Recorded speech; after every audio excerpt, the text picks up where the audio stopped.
네, 뉴스업 시작합니다. 음주 뺑소니 혐의를 받는 가수 김호중 씨가 잠시 뒤인 8시쯤 구속 상태로 검찰에 넘겨집니다. 경찰은 김 씨에게 음주운전 혐의를 추가로 적용했는데요. 현장에 나가 있는 취재기자 연결해서 자세한 내용 들어보겠습니다. 김희영 기자. 네, 서울 강남경찰서입니다. 네, 김 씨가 이제 잠시 뒤면 송치가 되는 거죠? 네, 김호중 씨는 오전 8시쯤 이곳 경찰서를 나와 서울 구치소로 이감될 예정인데요. 보시는 것처럼 취재진이 몰려 있습니다. 경찰은 위드마크 공식으로 사고 당시 김 씨의 혈중 알코올 농도가 면허정지 수준인 0.03%를 넘었다고 보고 김 씨에게 음주운전 혐의를 추가 적용했습니다. 또 김 씨가 소속사 막내급 직원에게 직접 전화해 대리자수를 부탁하는 녹취 같은 증거가 경찰 수사 과정에서 확인되면서 범인도피 방조 혐의가 범인도피 교사로 변경됐습니다. 이에 따라 경찰이 김 씨에게 적용한 혐의는 위험 운전치상과 도주치상, 음주운전과 사고 후 미조치, 범인 도피교사까지 모두 5개입니다. 지난 24일 김 씨와 함께 구속된 생각엔터테인먼트 이광득 대표와 본부장, 불구속 상태로 조사를 받고 있던 매니저 A씨도 함께 송치될 예정인데요. 매니저의 경우 대신 자수해달란 부탁을 받은 뒤 술을 마신 상태로 회사까지 김 씨 차를 몬 사실이 드러나면서 범인 도피와 음주운전 혐의 2가지가 적용됐습니다. 매니저는 경찰에 자수하러 올 때는 대리기사를 이용해서 온 것으로 파악됐습니다.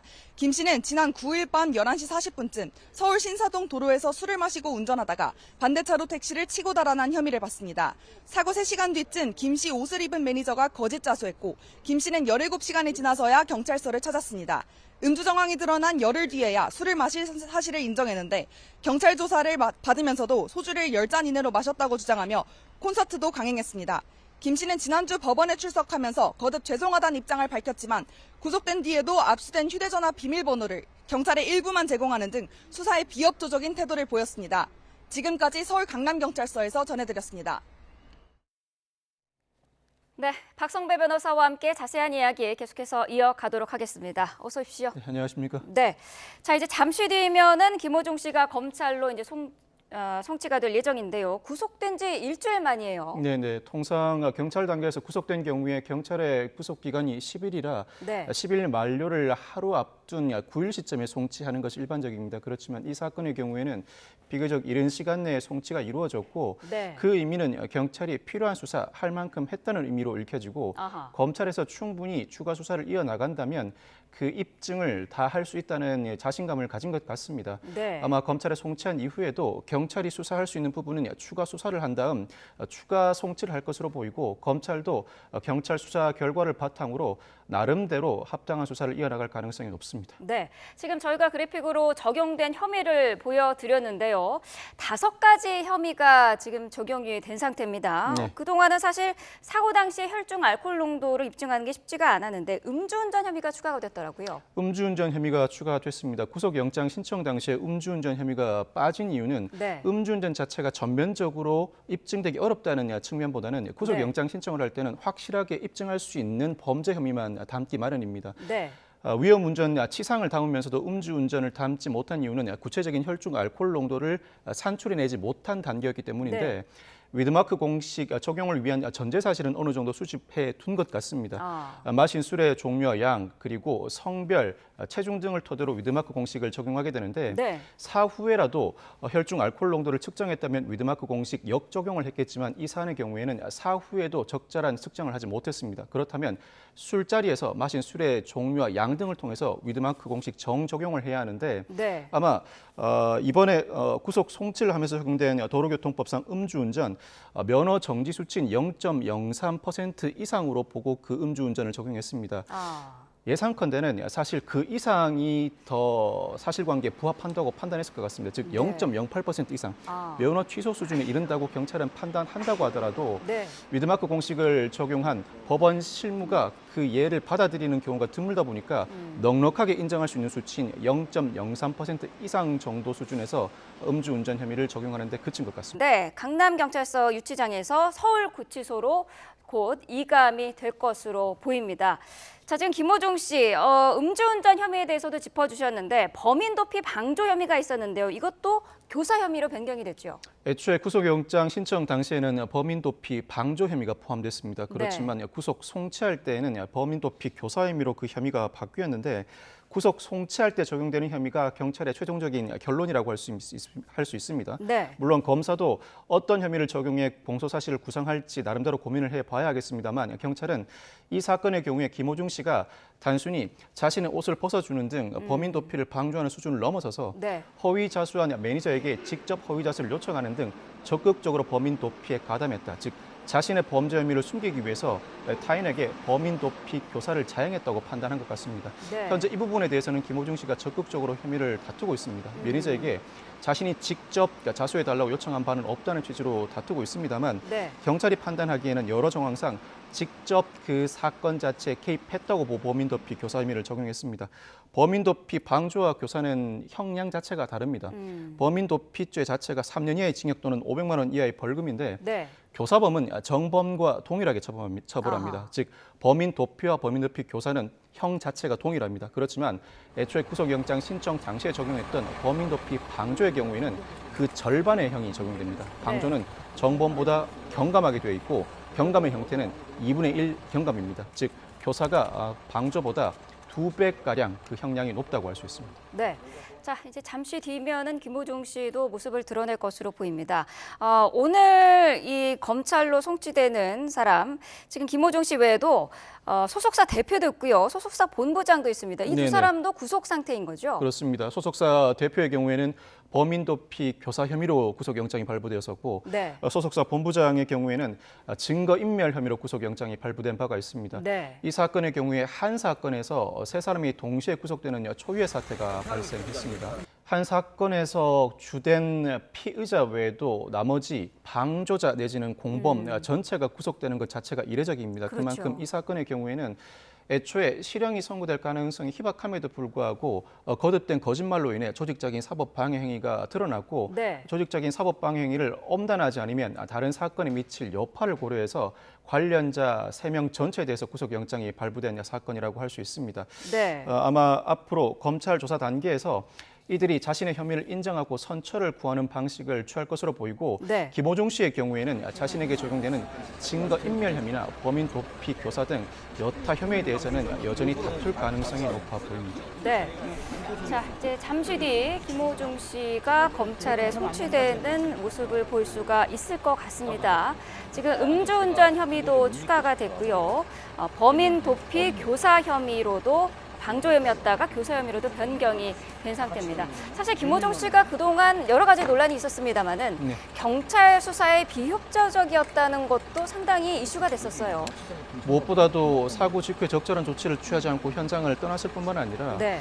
타인이 대신 자수했고 그 자체도 상당한 비협조 사안이라 구속영장 발부를 고려해 볼 수 있는 부분입니다. 그럼에도 네. 불구하고 이후에 음주 사실을 부인해 오다 국과수의 음주 대사체 검출 사실이 발각되자 그제야 음주 사실을 인정했고 네. 마지막 단계에서 자신이 정확하게 마신 술의 양을 밝혔더라면 즉 경찰이 생각하는 술의 양을 적절하게 밝혔더라면 구속영장 신청까지는 나아가지 않았을 텐데 네. 음주 사실 인정하면서도 법이 정하는 음주운전 기준에는 미달한다는 취지의 항변을 하면서 결국 구속영장 신청은 불가피했던 것 같습니다. 네. 그 과정에서 자신이 사용하던 아이폰 세대에 대해서 이미 제출을 거부했었고 압수수색을 통해서 아이폰 세대를 압수한 이후에도 비밀번호를 제공하지 않음으로써 네. 디지털 포렌식이 적절하게 이루어지지 않았습니다. 이러한 사정도 증거인멸 우려 상존 사유로서 구속영장 발부에 영향을 미쳤다고 할 수 있습니다.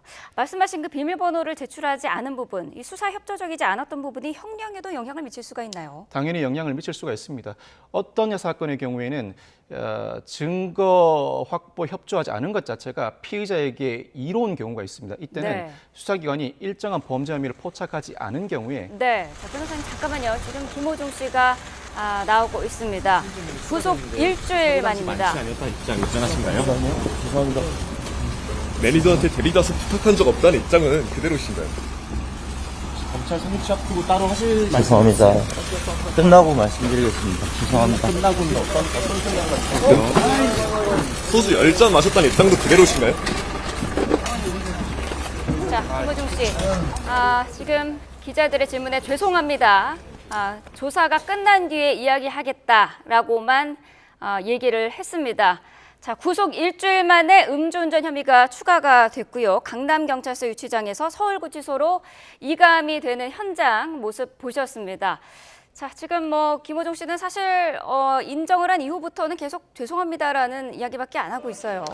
더 이상 적극적인 항변을 할 사정이 못 되고 김호중 씨 스스로도 이 사건의 경과 자체가 상당히 충격적일 것입니다. 네. 사건 직후는 물론이거니와 경찰 조사를 받는 과정에서 최악의 상황을 가정한다고 하더라도 수사 단계에서 구속될 상황 자체는 그리지 못한 것으로 보이는데 네. 심지어 영장 실질 심사 단계에서도 구속 영장은 기각될 것이라는 상당한 기대를 했을 가능성이 높습니다. 아하. 그럼에도 불구하고 자신뿐만 아니라 대표와 본부장까지 모두 구속되는 초유의 사태를 막고는 다소 자포자기의 심정에 있을 것으로 보이고 네. 이 사건 검찰로 송치되면서 자신이 머무르는 장소가 경찰서 유치장이 아니라 구치소로 변경되게 됩니다. 구치소는 유치장보다는 더 불편함을 느낄 수가 있고 한 번 구치소에 들어가게 되면 그때부터 또 다른 충격이 몰려올 수 있습니다. 자포자기의 심정이 향후 수사 과정에서 또 다른 논란 내지는 또 다른 진술 변경에 일부 영향을 미칠 가능성도 배제하십니다. 네. 조금 전에 김호중 씨의 모습인데요. 다시 한번 좀 들어보도록 하겠습니다. 죄송합니다. 매니저한테 데리다서 부탁한 적 없다는 입장은 그대로신가요? 검찰 성립시 앞두고 따로 하실 말씀 죄송합니다. 끝나고 말씀드리겠습니다. 죄송합니다. 끝나고는 어떤 생각? 네. 죄송합니다. 조사가 소주 10잔 끝나고 마셨다는 말씀드리겠습니다라고만 짧게 언급을 했습니다. 말씀하신 것처럼 이제 유치장에서 구치소로 이감이 되면 어떻게 좀 심리적으로도 부담이 상당히 있을 것 같아요. 경찰서 유치장은 통상 그 유치 공간에 1명 내지는 2명이 소지합니다. 네. 비교적 깨끗하고 공간 자체가 좁다 보니까 경찰관의 집중적인 관리 감독도 받게 됩니다. 그런데 구치소는 물론 기결 수용자와 미결 수용자 처우 자체가 다르긴 합니다만 네. 미결 수용자라고 하더라도 여러 사람과 동시에 구금을 당해야 하고 그 환경 자체가 경찰서 유치장보다는 아무래도 열악할 수밖에 없습니다. 네. 그 과정에서 상당한 심리적 충격을 받기 마련이고 한시라도 빨리 이 장소를 벗어나고 싶은 충동이 강하게 느껴집니다. 네. 구치소 수감 상태에서 검찰 조사를 받게 되는데 검찰 조사 단계에서 일부 피의자들이 진술을 번복하고 기존과 다른 진술을 하기 시작하는 이유가 여기에 있습니다. 아마 김호중 씨가 현재 입장은 범인 도피 교사나 증거인멸에 전면적으로 나선 행위에 대해서는 부인하고 있습니다만 네. 검찰 조사 시에는 어떠한 진술이 나올지 기추가 주목됩니다. 네. 앞서서 저희가 소속사 대표, 소속사 본부장도 이감이 되는 그런 현장도 보내드렸는데 김호중 씨의 매니저 같은 경우에는 구속이 되진 않았습니다만 네네. 음주운전 혐의가 적용이 됐더라고요. 네, 매니저의 경우에는 대리 자수를 했고 아마 대표 또는 소속사 본부장 쪽으로부터 지시를 받고 허위 자수를 했다는 점이 참작되어서 직접 네. 구속영장 신청 대상에서는 빠진 것 같습니다.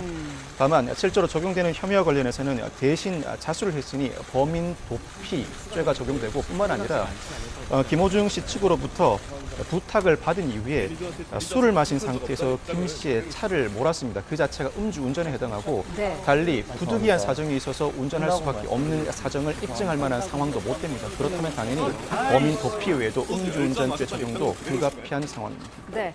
저희가 지금 김호중 씨의 검찰 송치 화면을 생중계로도 전해드렸고요. 앞서서 생중계로 전해드린 모습을 계속해서 보여드리고 있는데 사실 김호중 씨 측은 지난번에 경찰 조사를 할 때부터 비공개 귀가 이 부분도 요구를 했었고요. 사실 이런 부분이 공개되는 거에서 상당히 껄끄러워하는 그런 모습을 보여왔어요.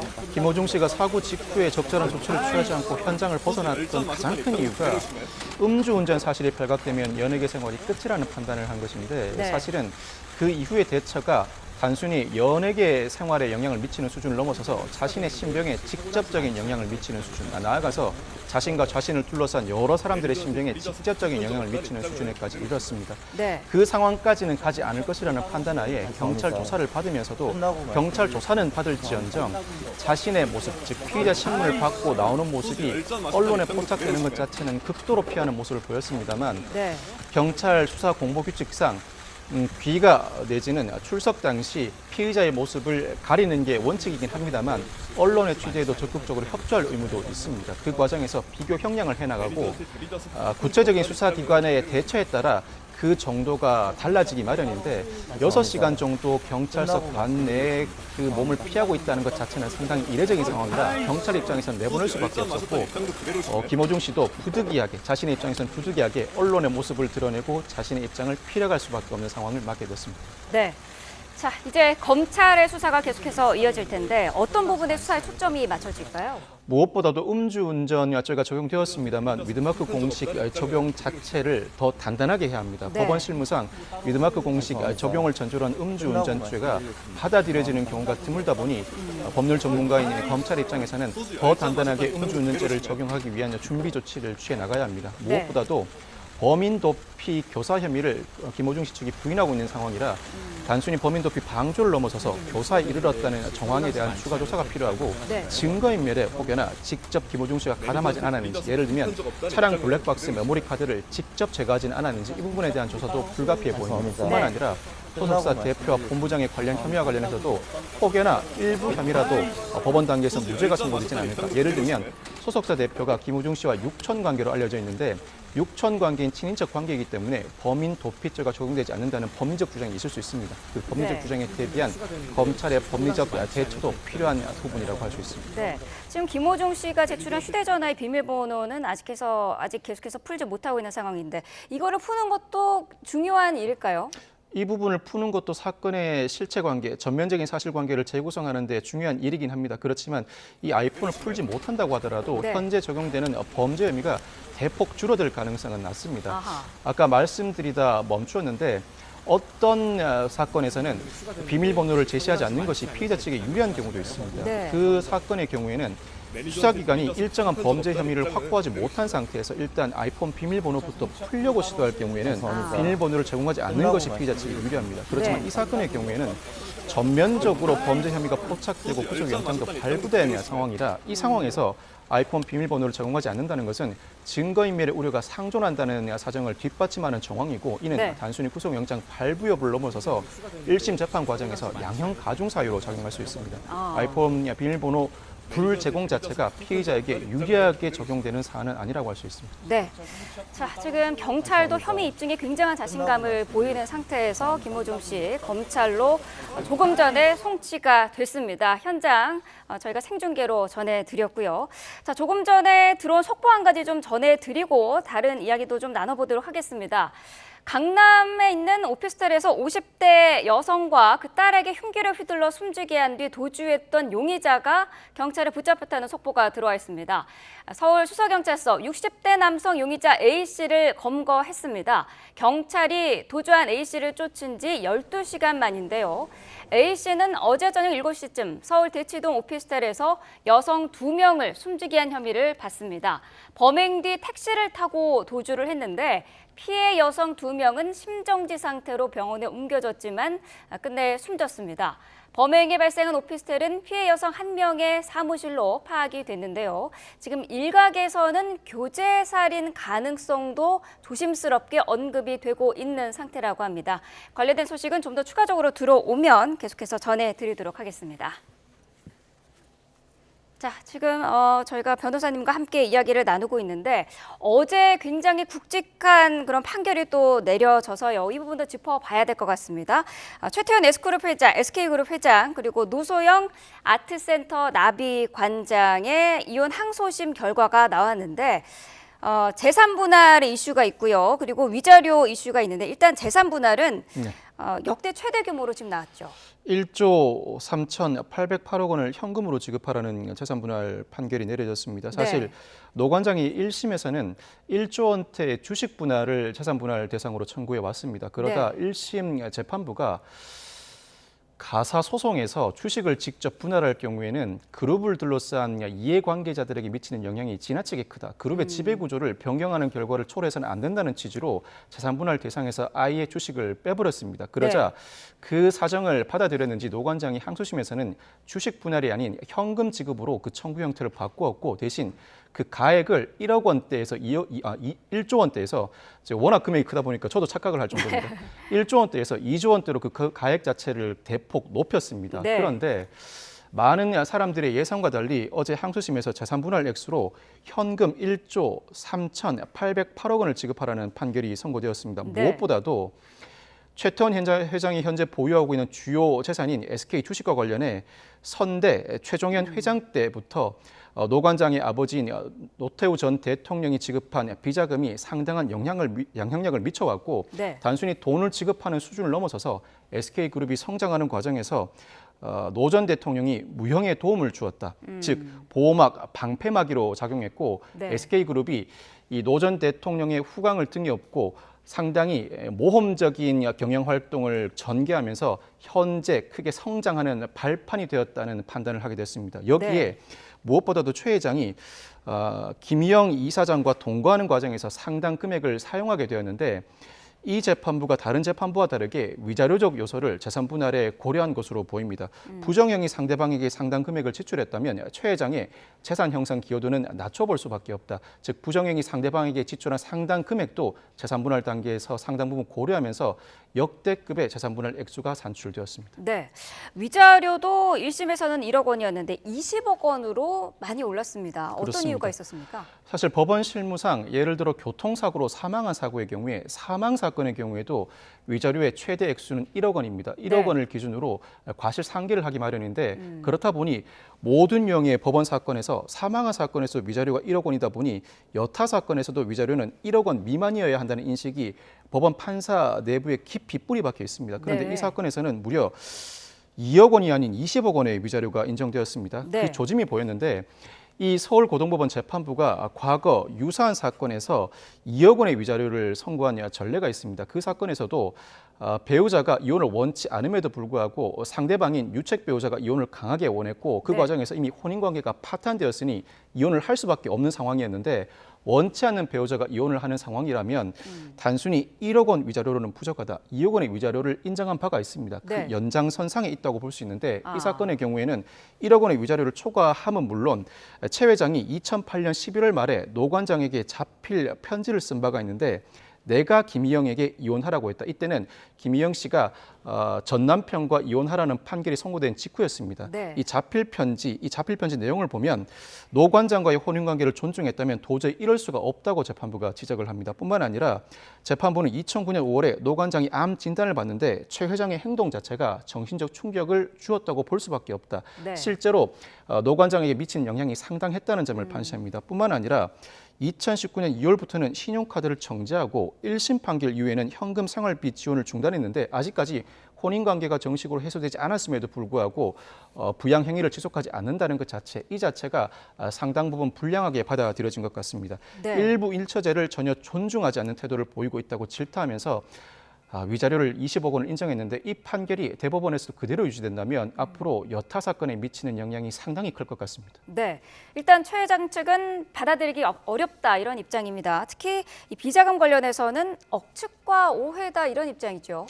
무엇보다도 노 관장 측이 항소심 판결 단계에서 노태우 전 대통령이 최종현 선임 회장에게 300억 원 비자금을 전달했고 최태원 회장에게는 32억 원의 비자금을 전달했다면서 그 증거로 약속어음과 메모를 제시한 바가 있습니다. 그렇지만 최 회장 측은 강력하게 반발한 바가 있는데 1995년 비자금 수사 당시에도 실제로 노 전 대통령의 비자금이 SK에 유입되었다는 사실은 사실무근이라는 결론이 난 바가 있다. 비자금이 아니라 증권사를 인수하는 자금은 계열사 부회자금, 이른바 회사 내부의 비자금을 사용한 것에 불과하다고 항변한 바가 있습니다. 네. 약속어음도 오히려 최 선대회장이 노 전 대통령이 퇴임한 이후에 활동하라는 활동비를 지급한 것에 불과하다고 강력하게 반발했는데 그럼에도 불구하고 항소심 재판부가 전격적으로 비자금이 전달된 사실을 인정했습니다. 이 사실관계 인정을 두고 양측이 치열하게 대립할 것으로 보이는데 최 회장 측은 관련된 뚜렷한 물증, 양측이 직접적인 증거는 제시하지 못한 것으로 알려져 있습니다. 뚜렷한 네. 물증이 없음에도 불구하고 편향적 사고를 가지고 비자금 전달 사실마저 사실관계를 받아들여서 이와 같은 판결을 선고했다고 강력하게 반발하고 있는 상황이라 네. 대법원에서 아주 치열한 공방이 이어질 것 같습니다. 이게 대법원에서 결론이 좀 바뀔 가능성도 있습니까? 대법원에서 결론이 바뀔 가능성도 있습니다. 물론 가사 사건의 경우에 네. 예를 들어 친권자 양육자 지장은 항소심에서 마무리되었으면 이 결론을 대법원에서 바꾸는 경우는 극히 드뭅니다. 그렇지만 재산 분할과 관련해서도 대법원이 그 결론을 바꾸는 경우가 흔치는 않습니다만 이 사건의 경우에는 쟁점이 여러 가지입니다. 특히 선도적 판결, 판례가 형성될 만한 판결인 만큼 대법원이 전원 재판부에 회부할 가능성이 높고 비자금 유입이나 무형적인 도움, 즉 그룹 성장에 노 전 대통령이 무형적인 도움을 주었다는 부분과 관련해서도 이를 가사소송에서 재산분할 기여도로 평가할 수 있을지, 더 나아가서 현재 재산분할은 부양적 요소와 청산적 요소를 그 본질로 합니다. 그럼에도 네. 불구하고 항소심 재판부가 선고한 것처럼 부정행위 상대방에게 지출한 비용을 재산분할에 참작할 수 있는가, 위자료적 요소를 전면적으로 재산분할 대상으로 삼을 수 있는지도 또 다른 논쟁거리입니다. 여러 요소들이 대법원에서 전원합의체 판결로 판례로 설시하기에 가장 좋은 선례로 보여져서 네. 대법원에서 일부 결론을 바꿀 가능성도 현재까지는 남아 있습니다. 네.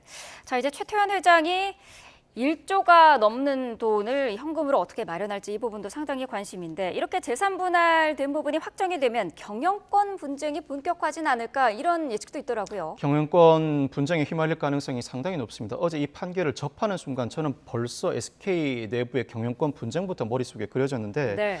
통상 회장이 개인적으로 자금을 마련할 때에는 자신이 보유한 주식을 담보로 대출을 받기 마련입니다. 현재 네. 최 회장이 이미 금융권으로부터 상당 부분의 대출을 받은 상태이고, 이러한 경우에는 캐피탈 회사나 사모펀드로부터 주식을 담보로 제공하고 대출을 받아야 하는데 1조 원 이상의 대출을 받는 것 자체는 사실상 불가능해 보입니다. 그렇다면 물론 대법원 판결이 선고돼 판결이 확정되어야 재산분할을 지급해야 하고, 그 재산분할 지급 액수도 달라질 수는 있겠습니다만, 이 항소심 판결이 그대로 유지된다는 전제하에서는 자신이 보유한 지분을 일부 매각하고 현금을 마련할 수밖에 없어 보입니다. 현재 네. 최 회장이 SK그룹의 17.73%의 지분을 보유한 최대 주주입니다. 그렇지만 산술적으로 계산해 볼 때 1조 원대가 넘는 이 재산 분할이 그대로 이루어지고, 이 금액을 가지고 노 관장이 SK 주식을 매입한다면 7%의 2대 주주로 올라서게 됩니다. 이때 경영권 분쟁에 크게 휘말릴 가능성이 높고,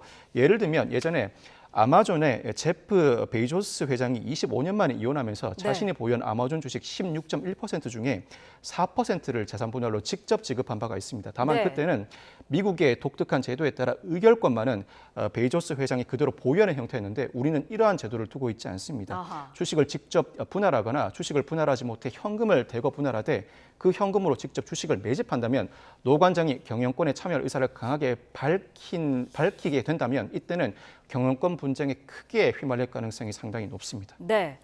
자, 노 관장은 최태원 회장의 동거인이죠. 이 동거인에게 손해배상 청구 소송도 지금 제기를 한 상태인데, 어제 나온 이 판결이 여기도 영향을 줄 수 있을까요? 손해배상 소송에 일부 영향을 미칠 수가 있습니다. 지난해 3월 노 관장과 최태원 회장 간의 이혼 소송이 한창 진행되는 와중에 네. 노 관장이 김영 이사장을 상대로 30억 원 규모의 손해배상 청구 소송을 제기했습니다. 즉 부정행위 상대방을 상대로 자신이 그 부정행위로 인해서 정신적 고통을 받았다는 위자료 청구 소송인데, 사실 네. 위자료 청구 소송으로 30억 원을 청구했다는 것 자체가 언뜻 지나치게 과하다는 느낌이 들었습니다만 어제 판결 선고 결과 위자료가 20억 원이 인정되었다면 이 청구 금액 30억 원도 크다는 느낌이 들지 않을 정도입니다. 아하.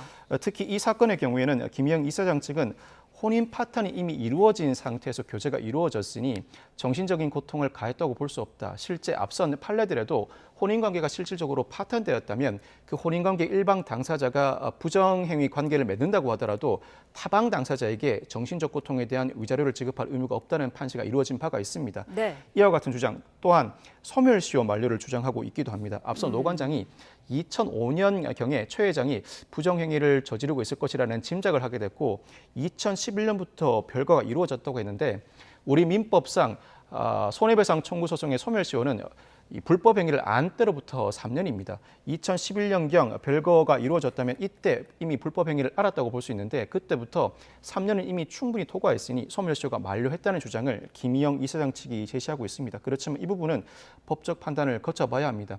불법 행위가 1회에 그친다면 그 주장이 합당합니다만, 부정행위가 지속된다면 현재까지도 불법 행위는 이어지는 것이고, 네. 현재까지는 이어지는 불법 행위를 전제로 3년의 소멸시효 기간을 기산한다면 아직까지는 소멸시효가 도과하지 않았다고 볼 여지가 있습니다. 이 부분은 법적 판단을 받아봐야 하는 대목입니다. 네. 어제 이 법원 판결이 이슈였기 때문에 오늘 이 부분도 상당히 관심 있는 부분인데, 노 관장이 있는 아트센터 나비가 SK그룹 본사 건물에 있습니다. 네, 지금 그렇습니다. 이거를 비워달라고 SK가 낸 소송의 첫 변론기일이 오늘 오후에 열리는데, 네. 이거는 쟁점이 어떻게 되나요? 사실 이 사건은 원고와 피고가 모두 회사입니다. 원고는 SK이노베이션이고 네. 피고는 노 관장이 아니라 아트센터 나비입니다. 그렇지만 실질적으로 이 아트센터 나비가 SK의 본사 건물이라고 할 수 있는 그 건물 4층에 소재해 있습니다. 상당히 네. 껄끄러운 관계가 오랫동안 지속되어 오던 것인데 이 과정에서 결국 SK이노베이션이 아트센터 나비를 상대로 이 건물에서 퇴거해달라는 소송을 제기한 바가 있습니다. 네. 이 사건 첫 변론기일이 오늘 열립니다. 그런데 공교롭게도 어제 항소심 판결에서 이 부분, 즉 혼인관계가 파탄되지 않았음에도 불구하고 부정행위 상대방에게는 물질적 지원을 하면서도 SK이노베이션이 아트센터 나비를 상대로 퇴거 소송을 제기했다는 사정도 위자료 산정의 일부 참작되는 사유로 설치된 바가 있습니다. 공교롭게도. 그렇지만 그 항소심 판결과 이 사건 자체는 직접적인 연관이 있어 보이지는 않습니다. SK이노베이션이 퇴거를 구할 때는 나름대로 계약 만료된 일정한 사정이 있었을 것이고 그 법적 논점에 따라 재판이 진행될 사정이지 직접적인 영향을 주지는 못합니다. 즉 이 사건이 이혼 소송에는 영향을 미칠지언정 이혼 소송이 이 사건에 직접적인 영향을 미칠 수 있는 구조는 아닙니다. 알겠습니다. 자, 마지막 주제 한 가지 더 간략하게 좀 짚어보도록 하겠습니다. 군기 훈련을 받다가 숨진 훈련병 사건의 수사가 계속해서 진행이 되고 있습니다. 지금 CCTV도 확보를 한 상태고 동료 훈련병들에 대한 조사도 한 거죠. 이미 이틀 전에 경찰이 군과 합동 조사를 실시했습니다. 현장 조사를 실시하면서 같이 훈련을 받았던 훈련병 나머지 5명에 대한 참고인 조사도 이루어진 상황입니다. 네. 아마 경찰은 3가지 쟁점에 집중할 것으로 보입니다. 무엇보다 군기 훈련을 받게 된 이유, 합당한 이유였는가? 군기 훈련을 하는 과정에서 절차와 규정을 준수했는가? 예를 들면 완전 군정을 한 상태에서는 구보를 지시할 수도 없고 팔굽혀펴기를 지시할 수도 없음에도 불구하고 네. 그와 같은 지시가 이루어졌는가를 따져볼 것으로 보이고, 둘째는 건강 이상 증상이 밝혀졌음에도 불구하고 적절한 조치를 취했는가? 예를 들면 이 사망한 훈련병 안식과 건강 상태에 상당히 불량한 예후가 발견되었음에도 불구하고 적절한 조치를 취했는가가 두 번째 쟁점으로 보이고, 세 번째는 실제로 이 훈련병이 쓰러진 이후에 응급 조치 등 의학적 조치를 적절하게 취했는가, 3가지 갈래로 나누어서 수사를 진행할 것으로 보이는데 네. 군으로부터 사건을 이첩받았습니다. 군도 일정한 혐의가 성립한다는 전자에서 경찰에 사건을 이첩했고, 네. 경찰은 군으로부터 넘겨받은 사건 기록뿐만 아니라 현장 CCTV뿐만 아니라 참고인 조사, 이 참고인 조사는 어제 현장 조사 시 실시했던 나머지 훈련병에 대한 참고인 조사를 넘어서서 네. 관련된 장병, 그동안 훈련을 진행해온 지휘가 나아가서 그 전, 즉 얼차례 훈련의 계기가 된 그 전날 밤에 있었던 재반 사정과 관련된 참고인 조사 등 전면적인 사실관계 조사가 이어질 것으로 보입니다. 네, 알겠습니다. 자, 오늘 말씀은 여기까지 듣도록 하겠습니다. 박성배 변호사와 함께 자세한 내용들 짚어봤습니다. 말씀 감사합니다. 네, 감사합니다. 네, 트럼프 전 미국 대통령의 성추문 입막음 혐의에 대해 배심원단이 유죄 판결을 내렸습니다. 미국 법원은 7월 11일에 형량을 선고합니다. 박빙의 대선 판도가 요동칠 수도 있을 것 같습니다. 국제관계에서 알아보겠습니다. 신웅진 기자. 네, 국제부입니다. 네, 자 배심원단이 이틀 만에 유죄 판결을 내린 건데 예상보다는 빠른 결론이죠. 네, 초에는 몇 주가 걸릴 것으로 예상됐습니다. 이 검찰과 트럼프 전 대통령 측의 최후 변론이 끝난 뒤 12명의 배심원단은 곧바로 유무죄를 가리기 위한 심리에 들어갔는데요. 이틀째인 현지 시간 30일 결론을 내렸습니다. 검찰이 제기한 34개 혐의에 대해 모두 유죄를 인정한 것인데요. 배심원단의 판결은 만장일치를 전제로 하고 또 시한이 따로 없어서 수주가 걸릴 것이라는 전망이 나오기도 했는데요. 예상보다 빨리 합의에 이르렀다는 평가입니다. 그만큼 트럼프 전 대통령의 혐의를 뒷받침한 증언의 신빙성을 전적으로 인정한 것으로 풀이됩니다. 미국 역사상 유죄 판결을 받은 첫 전직 대통령이라는 불명예를 안게 된 트럼프는 곧바로 반응을 내놨습니다. 유죄 판결은 수치스러운 일이고 진짜 판결은 11월 대선에서 내려질 것이라며 판결을 수용할 수 없다는 입장을 분명히 했습니다. 네, 자 이제는 구체적인 형량을 결정하는 일이 남은 건데요. 7월 11일에 나온다고요?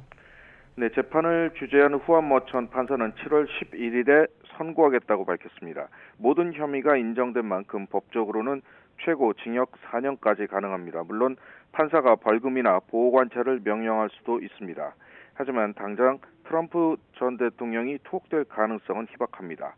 일단 최종 선고가 내려지기까지 수개월이 걸릴 수도 있고 또 트럼프 전 대통령이 선고 결과에 반발해서 항소할 것이 확실하기 때문입니다.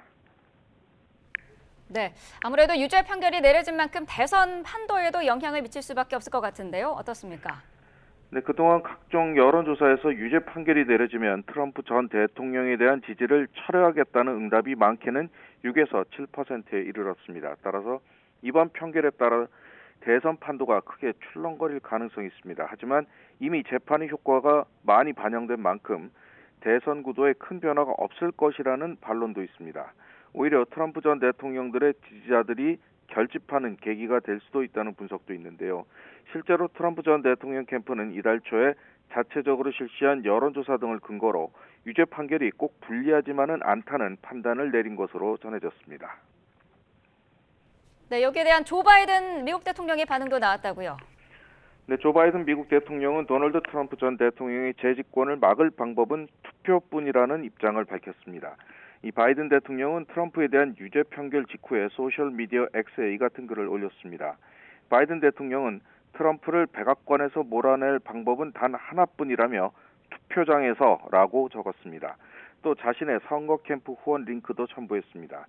백악관 법률고문실 이안 샘스 대변인은 별도 성명에서 우리는 법에 의한 통치를 존중하며 추가 논평은 없다고만 확인했습니다.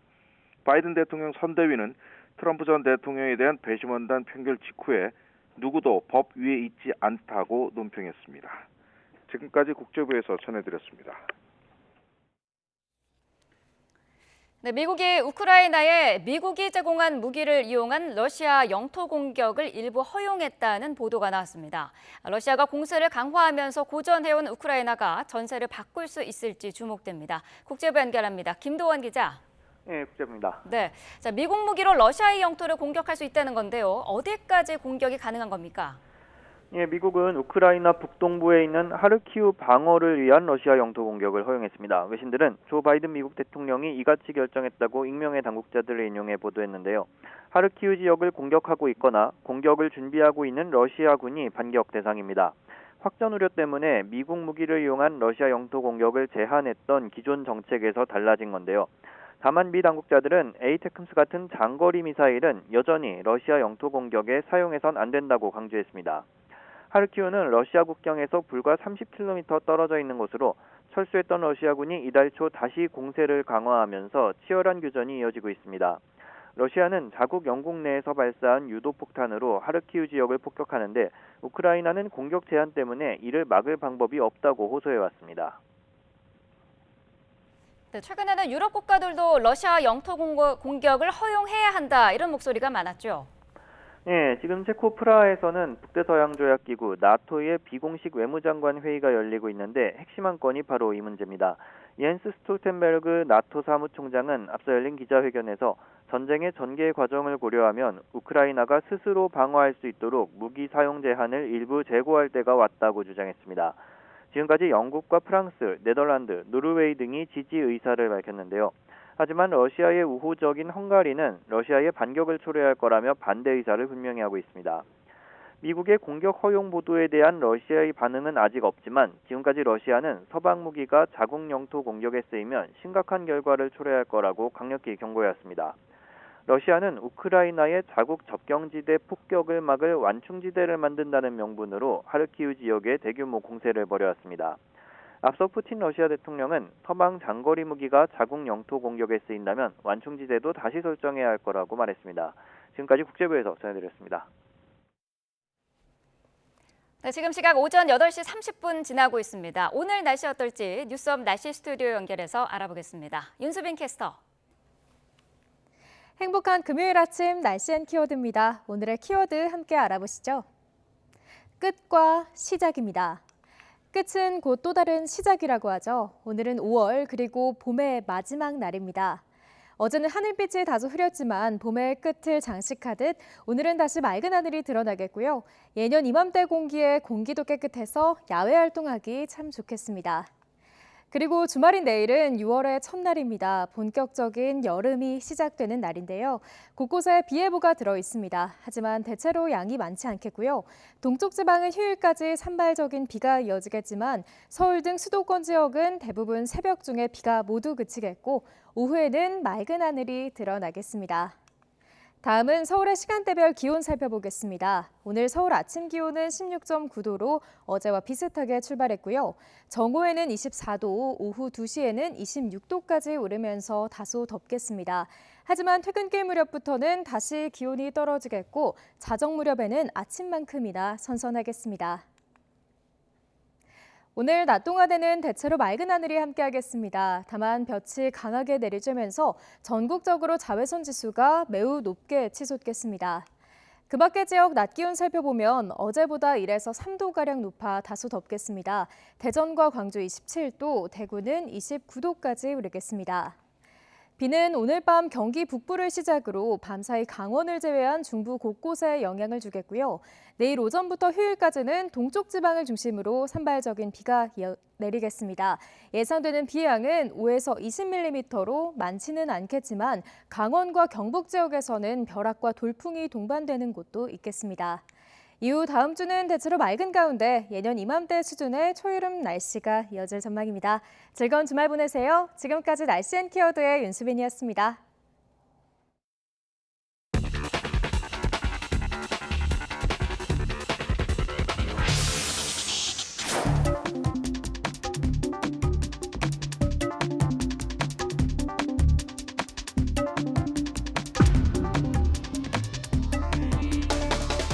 앞으로 이 시기의 마지막 날까지 이 반항, 결속,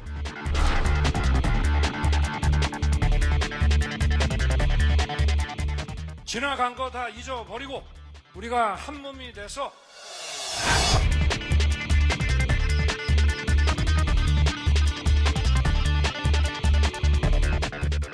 몽골 기병 같은 자세로 민생 입법과 개혁 입법 속도전에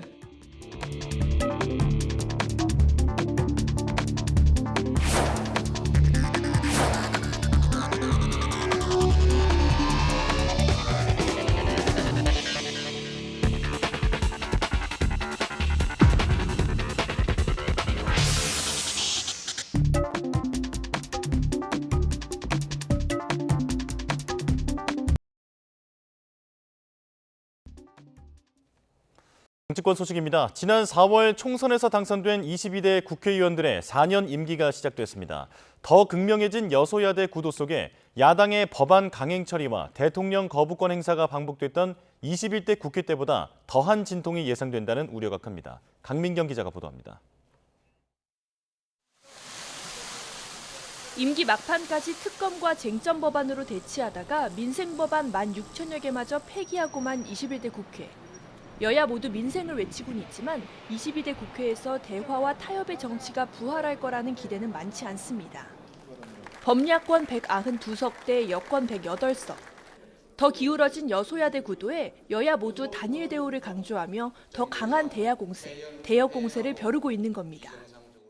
저희 민주당은 민생을 위해서라면 어떤 결단도 할 수 있지만 동시에 민생을 지키기 위해서라면 어떤 싸움도 마다하지 않을 것입니다. 우리가 여기서 똘똘 뭉치지 않으면은 우리가 원하는 의정 활동, 우리의 국정 운영이 한 발치도 제대로 나갈 수 없다 이렇게 생각합니다. 범야권이 확보한 192석으로는 전국 이슈를 주도할 수는 있지만 마침표를 찍을 만한 힘에는 부족한 절묘한 균형의 숫자입니다. 쟁점 법안을 밀어붙일 수 있는 패스트트랙의 요건을 충족하지만 대통령이 거부권을 행사한 법안을 다시 통과하거나 대통령 탄핵까지 추진하긴 어렵기 때문입니다. 21대 국회 때처럼 야당은 법안 추진을 밀어붙이고 윤석열 대통령은 거부권을 행사하는 악순환이 반복될 가능성이 크다는 관측이 나오는 배경입니다. 실제 여야는 협치의 첫 시험대인 원구성 협상부터 팽팽한 줄다리기를 이어가고 있습니다. 최상병 특검법 재추진을 최우선 과제로 삼은 민주당은 법사위원장만큼은 반드시 가져오겠다는 의지를 내비치고 있습니다. 법사위 고유 안건으로 발의되는 특검법은 법사위원장이 회의를 열지 않거나 안건을 올리지 않으면 처리하기가 어렵습니다. 171석의 국회 제1당으로서 정당한 권한과 무한 책임을 구현하는 원구성을 하겠습니다. 국민의힘은 강하게 반발하고 있습니다. 법사위는 법안 심사의 최종 관문 역할을 하는데 민주당이 이재명 방탄을 위해 이 자리까지 욕심을 내는 거라며 수호 의지를 다졌습니다. 무렴치한 것이고 입법권의 남용이라고 생각을 합니다. 결국은 이런 특검 법안들을 밀어붙이고 방탄을 위해서 법사위원장직을 고수하겠다는 건데 국회법상 원구성 시한은 다음 달 7일입니다. 하지만 법사위원장 등을 둘러싼 입장차가 좁혀지지 않으면서 지각 개헌은 물론 상임위 독식이라는 파행으로 시작할 우려가 적지 않습니다. YTN 강민경입니다. 여야의 극한 대치는 22대 국회 개원 첫날부터 조짐을 드러냈습니다. 민주당이 21대 마지막 본회의에서 부결된 최상병 특검법을 1호 법안으로 꺼내들자 국민의힘은 반대 의사를 거듭 밝히며 또 한 번의 거부권 전국을 예고했습니다. 이준엽 기자입니다. 민주당은 22대 국회 첫 의원총회를 거쳐 최상병 특검법과 민생회복특별조치법을 1호 당론 법안으로 발의했습니다. 특검법은 21대 국회에서 폐기된 법안보다 수사 대상을 확대했고 특검 추천권은 기존 대한변협 대신 사실상 조국혁신당 등 범야권에도 주기로 했습니다. 대통령이 특검을 임명하지 않을 것에 대비해 후보 중 연장자가 임명된 것으로 간주하는 조항도 추가되며 여야 합의점은 더 찾기 어려워졌다는 분석도 나옵니다. 다른 정부 같았으면 이런 고민 안 했을 건데요. 윤 정부의 특징입니다. 법을 너무 쉽게 위반하기 때문에 위반할 가능성이 높다 이렇게 판단해서 그럴 경우에는 간주 규정을 둔 건데요. 전국민 민생회복지원금도 이재명 대표 제안대로 차등 지원을 수용하긴 했지만 액수는 최소 25만 원으로 못 박았습니다. 개원 즉시 몽골 기병 같은 자세로 민생 입법과 개혁 입법 속도전에 나서겠습니다. 국민의힘은 특검은 이재명 대표 방탄용, 민생지원금은 현금 살포 포퓰리즘이라며 두 법안 모두에 반대 입장을 분명히 했습니다. 야당이 재발의한 특검법은 기존보다 위헌 소지가 더 커진 것 같다고 지적하며 특검 대신 진행 중인 수사를 지켜볼 것을 거듭 촉구했습니다. 국민들께서 도무지 이해하실 수 없을 것이라고 보고 이제 민주당이 국민들께서 뻔히 알고 있는 이런 방탄 이제 멈춰야 된다고 생각합니다. 거대 야당의 계속되는 졸속 법안에 최소한의 방어권이 필요하다며 윤석열 대통령의 14번째 거부권 행사를 엄호하는 목소리도 이어졌습니다. 극단적 대립으로 치닫는 상황에선 소수 의견을 품어주는 게 입법의 원칙이라며 대통령의 거부권을 많이 활용할 수밖에 없는 상황이라는 겁니다. 우리 뒤에는 대통령 계시고 또 우리 옆에는 큰 정부의 모든 기구가 우리와 함께 하기 때문에 우리는 정말 강력한 정당이다 이런 생각. 시작부터 여야 충돌 양상을 보이면서 22대 국회가 앞선 21대 국회의 연장전에 불과하단 비판적인 분석도 적지 않습니다. YTN 이준엽입니다. 22대 국회 첫날 전후로 유독 많이 들리는 용어가 있습니다. 바로 지구당 이야기인데요. 국민의힘 한동훈 전 비대위원장이나 더불어민주당 이재명 대표 모두가 이 지구당 부활을 외치고 있는데 어떤 내용인지 살펴보겠습니다. 지구당이란 쉽게 말해서 지역 당원들이 자유롭게 정치 활동을 할 수 있도록 사무소도 설치하고 후원금도 받을 수 있게 하는 제도입니다. 선거구별로 설치되는 중앙정당의 하부 조직인데요. 지금도 당협위원회, 지역위원회처럼 비슷한 조직이 있지 않느냐는 의문이 들 수도 있습니다. 그런데 이건 제약이 많습니다. 대표적으로 현역 의원이 아닌 원외 인사는 지역 사무실과 후원금 모금 엄격하게 금지돼 있습니다. 이 지구당은 사실 1962년 정당법 제정 이후 40년 넘게 존재해 왔는데요. 그러다 지난 2002년 한나라당 불법 대선 자금 사건인 이른바 차떼기 사건이 불거지면서 지구당이 자금 창구로 지목됐습니다. 이후 이를 폐지하는 내용을 골자로 하는 이른바 오세훈법의 통과로 역사 속으로 사라지게 됐습니다. 그런데 이 지구당 20년 만에 여야의 중량급 인사가 모두 부활을 거론하고 있습니다. 원외 인사와 현역 의원 간의 공정한 경쟁이 불가능하다는 지적이 나오면서 힘을 받고 있는 건데요. 한편으론 지역별로 원외 인사가 현역 의혹보다 많은 국민의힘이나 당내 경선에서 탈락한 인사들의 여파로 탈당이 잇따르는 민주당. 각각의 당내 사정 때문에 지구당 부활론이 힘을 얻고 있다는 분석도 있습니다. 다만 한때 개혁 대상이 되었던 만큼 부작용은 여전할 거란 우려도 여전합니다. 지구당 조직을 매개로 불법 정치자금 우려가 또 발생할 수 있다는 지적이 대표적이고요. 당내에서 이미 유리한 고지에 올라선 유력 인사가 지구당을 계기로 원외 인사들까지 포섭해 세력을 키울 수 있다는 목소리도 있습니다. 이 때문에 전문가들은 일부 당원들에 의해 당 목소리가 주도되는 환경을 막거나 인력을 비롯한 고정 비용을 최소화하는 등 보완책 마련부터 해야 한다고 조언하고 있습니다. 김건희 여사의 명품 가방 수수 의혹을 처음 보도한 인터넷 매체 서울의 소리 기자가 명예훼손 혐의 피의자로 검찰에 출석했습니다. 검찰은 이 기자에게서 돈과 촬영 장비를 받아 김 여사에게 명품 가방을 건네며 몰래 촬영한 최재형 목사를 다시 소환할 예정입니다. 신지원 기자가 보도합니다. 최재형 목사는 재작년 김건희 여사를 만나 300만 원대 명품 가방을 건네면서 이 장면을 몰래 촬영했습니다. 당시 최 목사에게 명품 구매 자금과 촬영 장비를 건넨 인터넷 매체 서울의 소리 기자가 명예훼손 피의자 신분으로 검찰에 출석했습니다. 이 기자는 함정 수사라는 비판에 대해 김건희 여사의 금품 수수 정황과 인사청탁 의혹을 규명하는 것이 우선이라고 밝혔습니다. 청탁 전화만 없었으면 기올백, 몰카 취재는 없었을 겁니다. 이 기자와 최재형 목사의 변호인도 김 여사에 대한 철저한 수사를 촉구하며 검찰에 협조하겠다고 덧붙였습니다. 함정 취재라는 이유만으로 그런 사실이 정당화되거나 용납될 수는 없다고 생각하고. 이 기자는 지난 2022년 1월 대통령 선거를 앞두고 김 여사와 7시간 분량의 통화 내용을 공개했던 인물입니다. 당시 김 여사가 손해배상 청구 소송을 제기해 지난달 1,000만 원의 배상 판결이 확정됐습니다. 검찰은 이 기자를 상대로 명품 가방을 구매하고 선물한 경위와 취재 과정 등을 캐물었습니다. 또 지난 13일 소환했던 최재형 목사도 다시 불러 조사할 예정입니다. 최 목사는 당시 김 여사에게 평소 친분이 있는 김창준 전 미국 연방 하원 의원을 한국 국립묘지에 안장시켜달라고 청탁했다며 당시 총무비서관실 과장을 통해 국가보훈처 사무관을 소개받았다는 주장을 새롭게 내놨습니다. 또 검찰 조사에서 당시 대통령실 및 보훈부 직원과 직접 통화한 녹음 파일을 제출하겠다고 밝혔습니다. 검찰은 최 목사를 상대로 김 여사와 주고받은 대화 내용 등 구체적인 청탁 정황을 확인할 방침입니다. YTN 신지원입니다.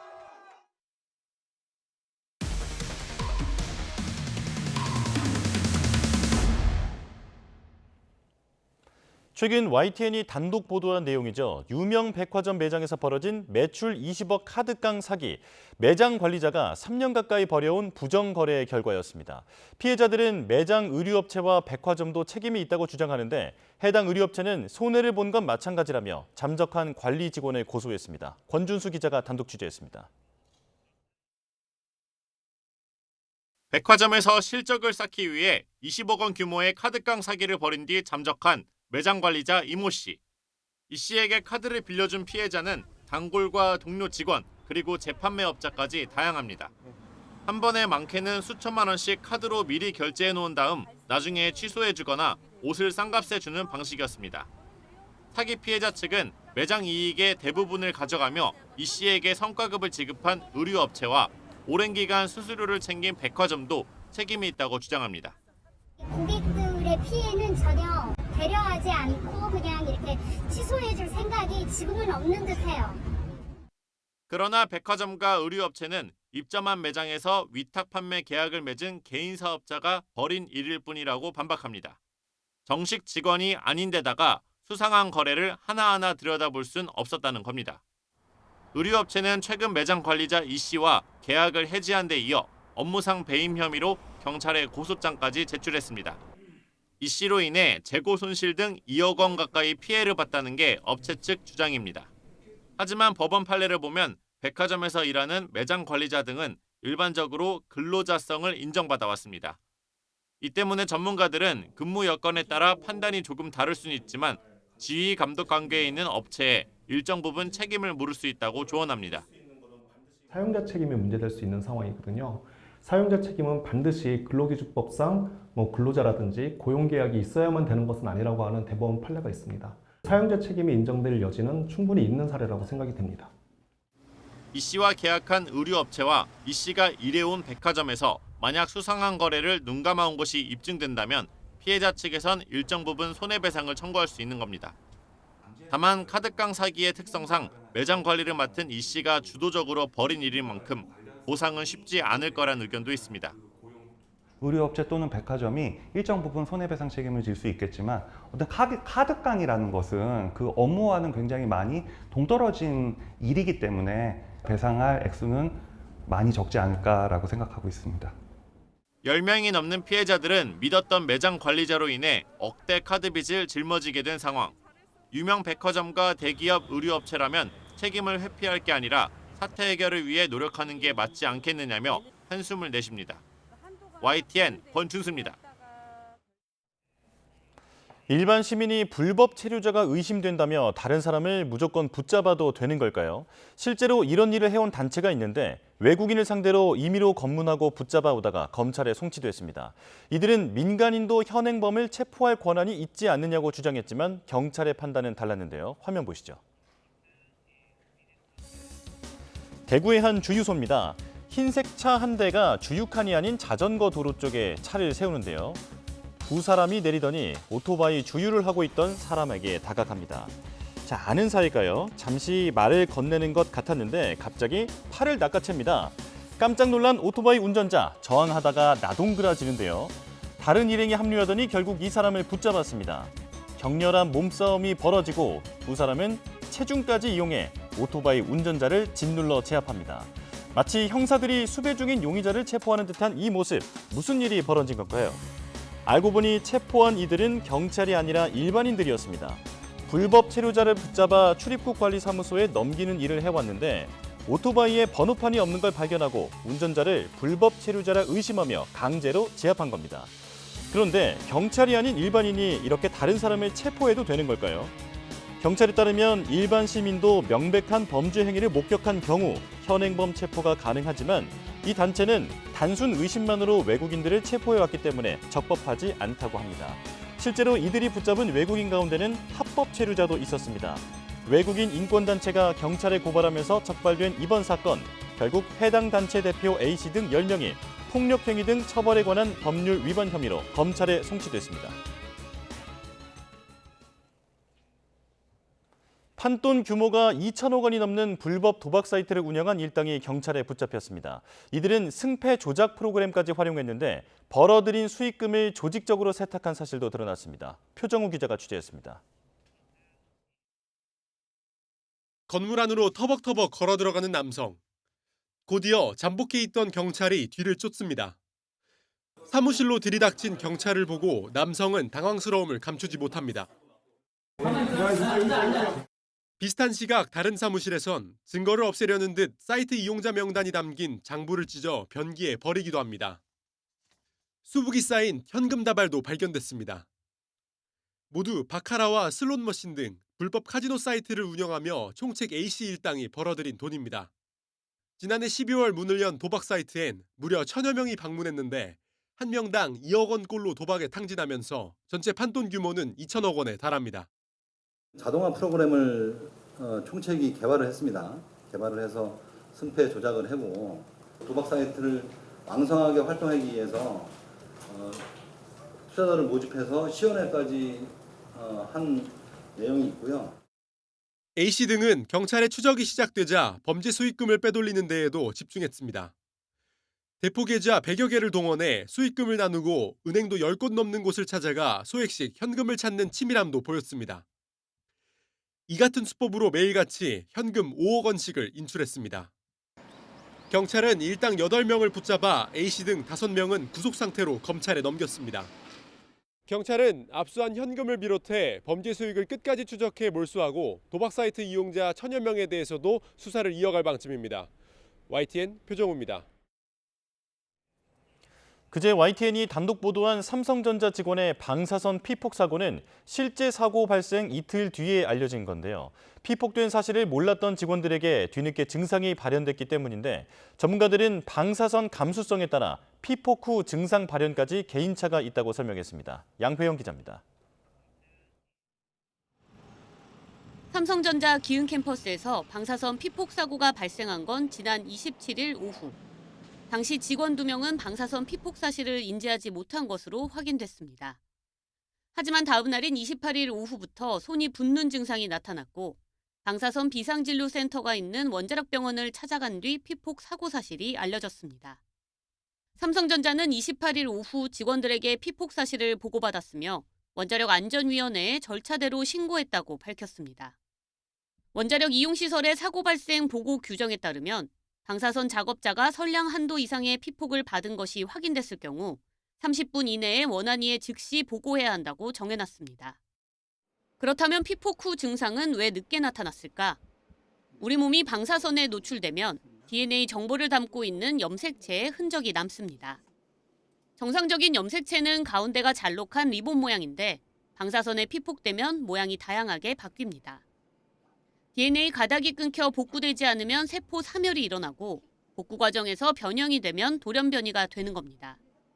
전문가들은 방사선에 의한 염색체의 변화 과정은 누구나 같지만 사람에 따라 방사선 민감성이 달라 같은 선량의 방사선에 노출되더라도 증상이 뒤늦게 나타나거나 다르게 나타날 수 있다고 설명했습니다.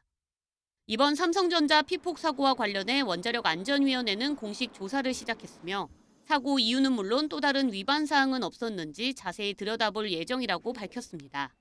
YTN 사이언스 양우영입니다.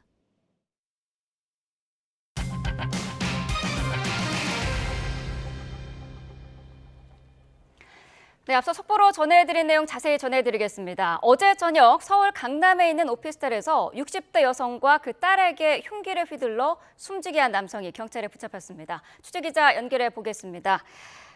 네, 권준수 기자, 홍민기 기자군요. 홍민기 기자. 네, 사회부입니다. 네, 자 범행 현장에서 도주한 지 12시간 만에 잡힌 거죠? 네, 그렇습니다. 어제 저녁 7시쯤 서울 대치동에 있는 오피스텔에서 60대 여성과 그 딸에게 흉기를 휘둘러 숨지게 한 60대 남성이 경찰에 붙잡혔습니다. 여성 2명을 살해한 혐의인데요. 60대 남성 A씨는 범행 뒤 택시를 타고 도주했습니다. 이후 오늘 오전 7시 45분쯤 서울 지하철 4호선 남태령역 근처 길거리에서 붙잡혔습니다. 경찰이 도주한 A씨를 쫓은 지 12시간 만입니다.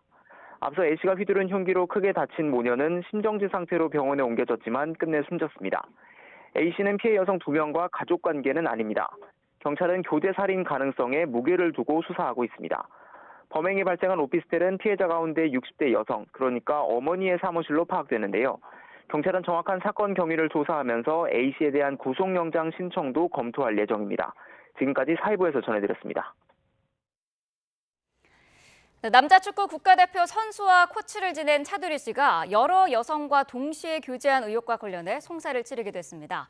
차 씨는 확인되지 않은 사생활 폭로로 명예를 훼손했다며 여성 1명을 고소한 상태인데 취재진이 만난 이 여성은 전혀 다른 주장을 내놓았습니다. 박정영 기자입니다.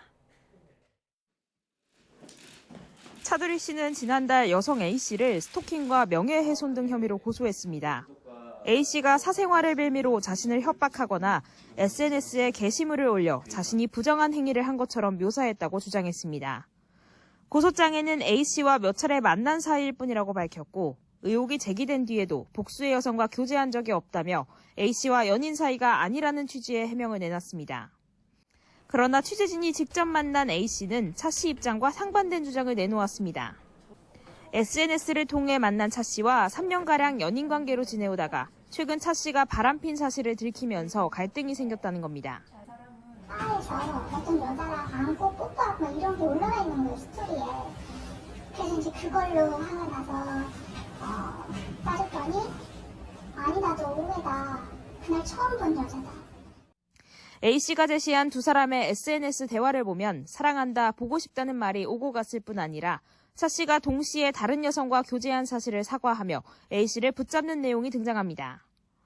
A씨는 SNS에 폭로글을 올린 사실은 인정하면서도 다른 여성들이 자신과 같은 경험을 하지 않길 바라는 취지였다고 해명했습니다. 이렇게만 나온 거지 훨씬 더 많겠구나. 그리고 이게 안 알려진다면 분명히 차들이라는 사람은 분명히 이 짓을 계속 해나갈 거예요. 분명해요. 왜냐하면 이 사람은 이게 잘못됐다는 생각을 못하고 있어요, 지금도. A씨 글을 본 뒤 비슷한 문제로 차 씨와 갈등을 겪었다는 증언도 잇따르고 있다고 주장했습니다. 차들이랑의 대화 내용을 바로 캡처해서 저한테 보내주더라고요. 너무 괘씸했는지. 그 내용이 우리한테 다 했다네요. 결혼하자. 그리고 또 질질 매달리더라고요. 하루도 괴롭지 않는 날입니다. 차 씨 측 입장을 듣기 위해 취재진이 여러 차례 연락을 취했지만 어떤 응답도 하지 않았습니다. 진실 공방으로 갈등이 치닫는 가운데 A씨는 오늘 경찰에 출석해 조사를 받을 예정입니다. YTN 박정현입니다.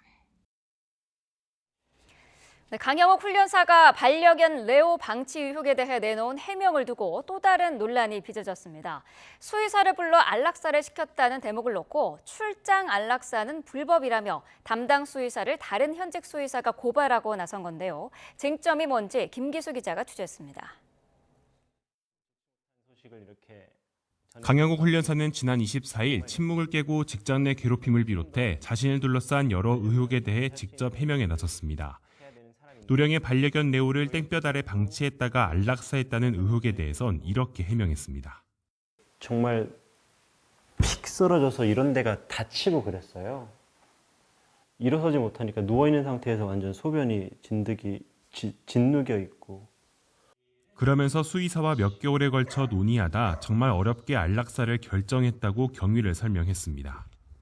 정말 안 되겠다 싶어서 날짜를 정하고 수의사님한테 부탁을 했어요. 우리 레오가 있는 쪽으로 와달라고. 그런데 해명 이후 수의사를 불러 출장 안락사를 시켰다는 대목이 또 다른 논란을 불렀습니다. 병원 밖 불법 진료를 했다며 안락사를 집도한 수의사를 또 다른 현직 수의사가 고발하고 나선 겁니다. 그 마약류를 동물병원 밖으로 무단으로 유출시킨 이 사건이 사실은 굉장히 사회적으로 큰 문제가 될 수 있다. 이런 생각이 지금 들고 있습니다. 우선 쟁점은 동물병원 밖 진료가 불법인지와 안락사에 쓰인 마약류를 적법한 절차에 따라 반출했는지로 나뉘는데 관련 법령과 규정, 부처 의견 등을 종합하면 두 경우 모두 딱 잘라 위법으로 단정하긴 어렵습니다. 대한수의사회 가이드라인을 보면 원칙적으로 동물의 진료는 동물병원 내에서 해야 한다고 돼 있습니다. 다만 수의사회 측은 권고사항이고 병원으로 이동할 수 없는 상황에선 예외적으로 외부 진료도 가능하다고 설명했습니다. 안락사에 쓰인 약물의 외부 반출도 마찬가지. 마약류 관리법상 병원 밖 반출 자체를 금지하는 규정은 없기 때문입니다. 주무부처인 식품의약품안전처도 YTN 취재진에 외부 반출 자체가 불법은 아니라고 설명했습니다. 다만 어떤 경우라도 마약류 통합관리 시스템 보고 절차는 반드시 지켜야 한다는 단서를 달았습니다. 이에 따라 이번 출장 안락사 논란은 마약류가 어떤 절차와 형식을 거쳐 쓰였는지가 쟁점이 될 것으로 보입니다. YTN 김기수입니다.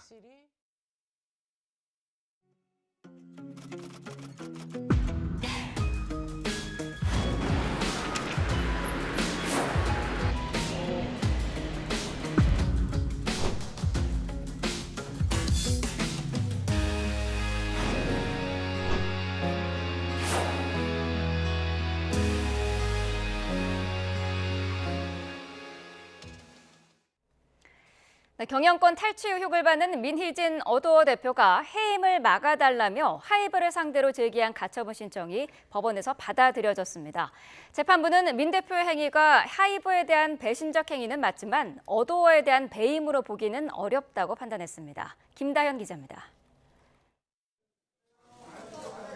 경영진 교체를 안건으로 한 어도어 임시주총을 하루 앞두고 민희진 대표가 해임 위기에서 일단 벗어났습니다.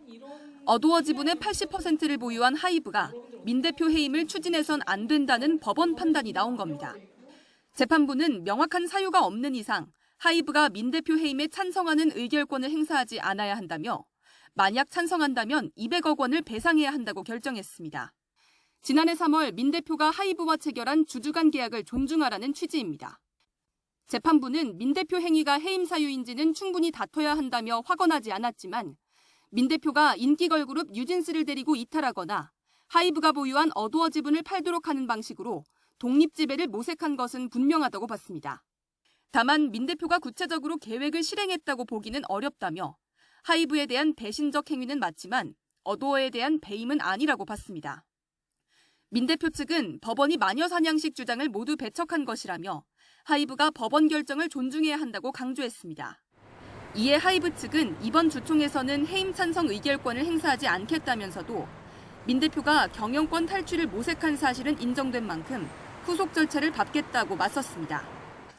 이번 결정으로 민 대표는 일단 자리를 지키게 됐지만 의혹은 해소되지 않은 상황. 앞으로도 양측은 민 대표 해임을 놓고 치열한 법리 다툼과 감정 싸움을 이어갈 전망입니다. YTN 김다현입니다. 네, 법원의 결정으로 하이브와 어도어 민희진 대표는 당분간 불편한 동거를 이어가게 됐습니다. 민 대표가 극적인 버티기에 성공했지만 갈등의 불씨는 그대로 남아있어서 향후 뉴진스 활동 역시 일부 타격이 불가피해 보입니다. 이경국 기자입니다. 법원의 결정으로 민희진 대표는 어도어 대표이사직을 유지할 수 있게 됐습니다. 한 달 넘게 이어진 공방 끝에 일단 민 대표가 법적 다툼에서 승기를 챙긴 겁니다. 다만 하이브는 민 대표 측근인 어도어의 다른 이사 2명은 임시 주총을 통해 해임한다는 방침입니다. 이번 가처분 신청은 민 대표 본인만을 대상으로 했기 때문입니다. 새로 어도어 이사직을 맡게 될 하이브 측 인사 3명도 이미 확정된 상황. 이에 따라 어도어 이사회는 민 대표와 하이브 측 인사의 1대3 구도가 될 전망입니다. 민 대표는 기존처럼 뉴진스의 활동을 계속 지휘할 수 있지만 내부 주요 결정은 이사회를 거쳐야 하는 만큼 양측의 충돌은 격화할 것으로 보입니다. 여기에 하이브는 앞서 민 대표를 업무상 배임 혐의로 경찰에 고발한 상황. 만약 향후 수사 또는 재판 단계에서 혐의가 뚜렷해진다면 하이브가 다시 민 대표 해임에 나설 가능성도 있습니다. 결국 컴백 뒤 활발한 활동을 이어가고 있는 뉴진스에게도 일정 부분 타격이 불가피해 보입니다. 실제 뉴진스가 지난 24일 공개한 하우스위트 뮤직비디오 영상에는 양측의 갈등과 관련된 댓글이 가득한 상태입니다. 찬반이 격심해지면서 팬들도 피로감을 느끼고 아티스트한테도 피해가 생기는 그런 상황이 된 것 같은데 좀 경영자들 사이에서 빨리 이 문제가 일단락되는 게 중요할 것 같습니다. 뉴진스는 일단 다음 달 일본 정식 데뷔와 도쿄돔 팬사인회 일정 등을 예정대로 소화할 전망입니다. 다만 내부 갈등이 장기화 국면에 접어들면서 향후 활동 계획에 차질이 생기는 거 아니냐는 우려도 나오고 있습니다. YTN 이경국입니다. 네, 불황 속에 10집 가운데 한 집이 산 복권. 지난해 로또 1등 당첨자에게 물어보니 당첨금을 부동산 구입에 쓸 거라는 답이 1위를 차지했습니다. 또 조상 꿈을 꾸고 산 경우도 많았는데요. 부동산 가격이 올라가면서 20억 원대의 현 당첨금을 올려야 한다는 의견도 나오고 있습니다. 최하영 기자입니다. 지난 1분기 로또나 연금 복권 등 각종 복권을 산 가구는 221만 2천 가구였습니다. 10가구 중 1가구 꼴입니다. 복권 구매 가구 비율은 1분기 8에서 9%대를 기록해왔지만 불황 속에 더 늘었습니다. 복권 구입 가구의 한 달 평균 구매액은 7,300원으로 중산층이 가장 많았고 고소득층, 저소득층 순이었습니다. 지난해 로또 복권 1등 당첨자를 대상으로 설문조사한 결과 응답자의 35%는 당첨금으로 주택 등 부동산을 살 계획이라고 답했습니다. 하지만 부동산 가격이 올라가면서 1등 당첨금으로 서울 주요 지역 아파트 한 채도 사기 힘듭니다. 이에 따라 로또 가격과 당첨금을 올려야 하는 것 아니냐는 의견도 나옵니다. 로또 도입 초기 판매 가격은 2,000원으로 당시 1등 평균 당첨 금액이 56억 원이었지만 가격이 1,000원으로 인하된 이후 평균 당첨 금액은 24억 원으로 줄었습니다. 이거는 한번 그 의견 수렴을 해볼 이슈인 것 같긴 합니다. 저희가 복권위원회가 있으니까 저희가 복권의 전체적인 그런 거에 이것도 한번 그 공청회를 한번 하든지 아니면 어떤 방식이든 그 의견 수렴을 할 수 있는 게 있는지 제가 복권. 지난해 로또 1등 당첨자를 대상으로 한 설문조사에서는 재밌는 답도 나왔습니다. 좋은 꿈을 꿔서 복권을 사게 됐다는 응답이 구입 이유에서 3번째로 많았는데 이들을 대상으로 어떤 꿈을 꿨냐고 물으니 조상 관련 꿈이 가장 많았고 동물 관련 꿈, 재물에 관련된 꿈이 뒤를 이었습니다. 또 아무에게도 1등 당첨 사실을 알리지 않겠다는 응답이 29%에 이르렀고 47%는 배우자에게만 알리겠다고 답했습니다. YTN 최아영입니다. 네, 서울 아파트 전셋값이 54주 연속 상승하고 있습니다. 반면 서울 오피스텔이나 빌라는 월세 거래 비중이 전세 비중의 2배를 넘기는 정반대의 양상이 나타나고 있습니다. 최도희 기자가 보도합니다. 서울 서대문구의 한 아파트입니다. 전용 면적 84제곱미터가 지난달 5억 4천만 원의 전세 계약이 체결됐습니다. 지난해 12월 거래된 곳과 비교하면 불과 4개월 만에 1억 6천만 원이나 오른 겁니다. 전세 매물은 말랐는데 찾는 사람이 많기 때문입니다. 이사를 가려고 보면 갈 곳을 찾다 보니까 전세 매물이 오르다 보니까 그 자리를 주인들하고 다시 협상해서 그 이사를 안 가고 재계약을 많이 하고 있어요. 그러다 보니까 전세 매물이 나오질 않고 있습니다. 서울 아파트 전세 가격도 54주 연속 상승세를 기록했습니다. 역대 세 번째 연속 상승 기록과 같은 수준입니다. 전세 비중도 높아졌습니다. 지난해 같은 기간과 비교하면 1분기 서울 소형 아파트의 전세 거래 비중은 소폭 올랐고 월세 비중은 내려갔습니다. 반면 비아파트 시장인 빌라와 오피스텔은 사정이 크게 다릅니다. 올해 1분기 서울 소형 빌라는 2011년 이후 처음으로 전세보다 월세의 비중이 많아졌고 특히 소형 오피스텔은 월세 거래 비중이 전세 거래의 2배를 훌쩍 뛰어넘었습니다. 비싼 전세값으로 인해 아파트로 갈아탈 수 없는 기존 오피스텔 세입자들이 보증금을 떼일 위험이 없는 월세를 택하기 때문입니다. 아파트 같은 경우에는 전세 사기 위험이 상대적으로 적기도 하고 빌라 같은 경우에는 매매가와 전세 가격 차이가 가깝기 때문에 전세 사기 위험이 있어서 월세 비중이 좀 높아지고 있는 것으로 보입니다. 아파트는 전세, 빌라와 오피스텔은 월세, 점점 심해지는 부동산 시장의 양극화 속에서 전세 사기를 예방할 실질적인 해법 마련이 시급해 보입니다. YTN 최두입니다. 강원도의 한 사립대학이 교육용 재산 규제 완화에 따라 쓰지 않는 대학 땅과 건물을 팔기로 하면서 논란이 일고 있습니다. 속초시가 싼 값에 넘긴 시유지가 포함돼 수백억 원대 시세 차익을 노린 부동산 투기 아니냐며 지역사회가 반발하고 있습니다. 송세혁 기자가 보도합니다. 2013년 경동대와 통합하며 폐교된 옛 속초 동우대학. 한때 학생들로 북적였던 캠퍼스는 텅 비었고 건물 외벽은 갈라진 채 칠이 벗겨졌습니다. 이달 초 경동대는 이곳 학교 땅 30만여 제곱미터와 건물 14동에 대해 매각 입찰 공고를 냈습니다. 공고문에는 2027년 동서고속철도 개통으로 역세권이 개발될 것이란 설명도 있습니다. 문제는 이 학교 땅의 절반 이상이 속초시로부터 학교 용지로 넘겨받은 값싼 시유지라는 점입니다. 동우대 설립 당시인 1980년 속초시는 학교에 시유지 18만여 제곱미터를 1억 3천여만 원에 팔았습니다. 이번에 팔려는 땅의 예정 가격은 781억 원으로 계획대로 팔리면 수백억 원의 시세 차익이 나는 겁니다. 지역사회는 즉각 반발했습니다. 지역 토지를 거의 무상으로 지급하였다고 생각합니다.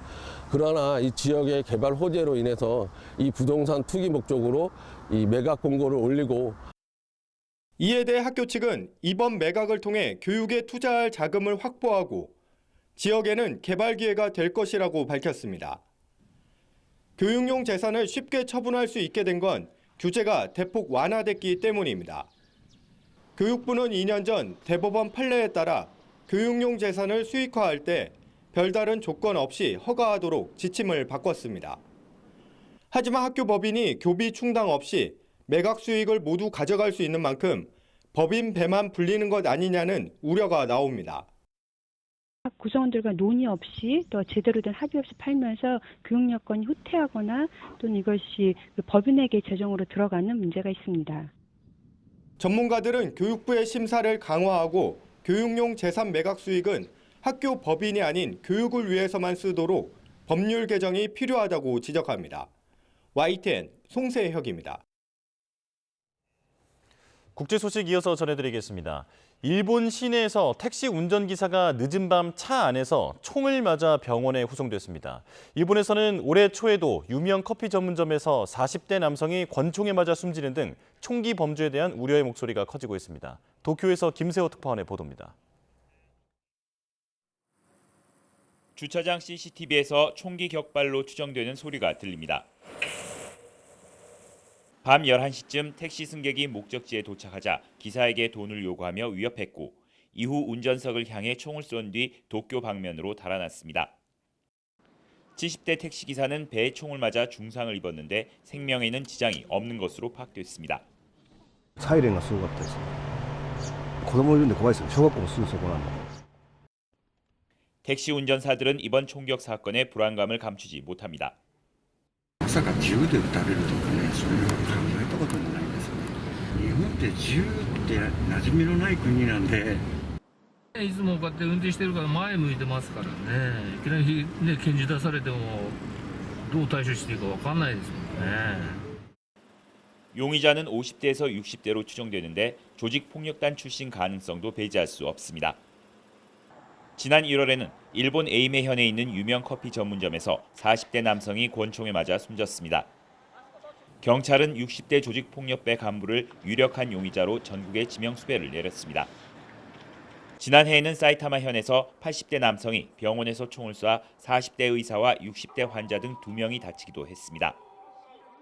일본은 우리나라와 마찬가지로 총기가 엄격히 규제되고 있지만 최근 총기에 의한 범죄가 꾸준히 이어지면서 일본 치안에 대한 불안이 더욱 커지고 있습니다. 도쿄에서 YTN 김세호입니다.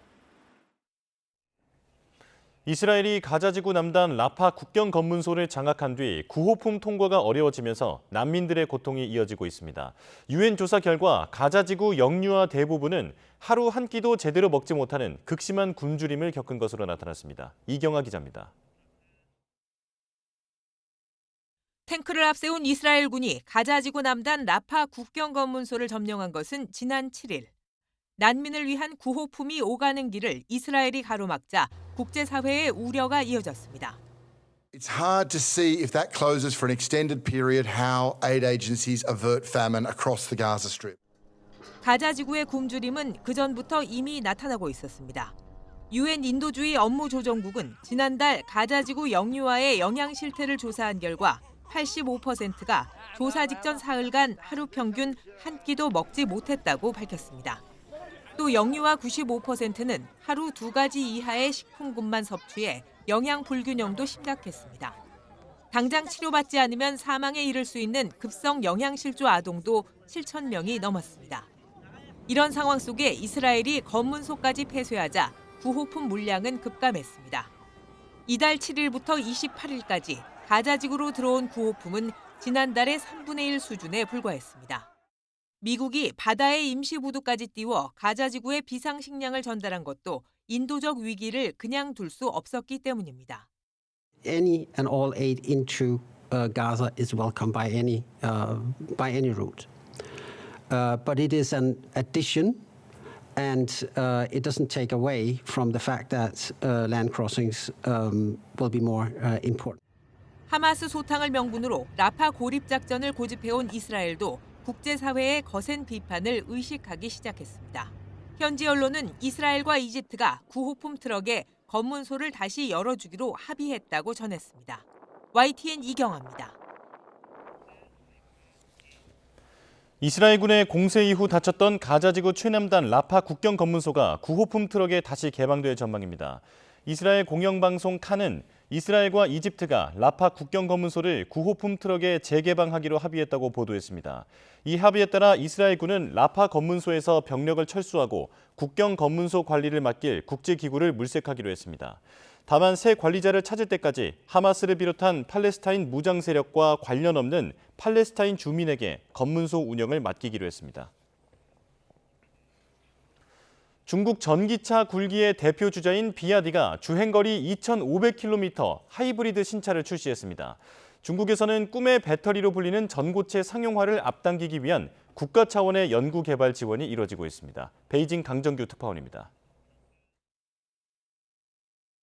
중국 전기차 업체 비아디가 고대 진시황의 도읍지 시안에서 신차 출시 행사를 열었습니다. 5세대 하이브리드 기술을 탑재한 세단 2종을 선보였는데 공식 주행거리가 무려 2,100km입니다. 我们的综合续航里程更是达到创纪录的2100公里，是燃油车的3倍。 경쟁 차종인 테슬라 모델 3의 3배가 넘고 토요타 캠리와 비교하면 곱절에 달합니다.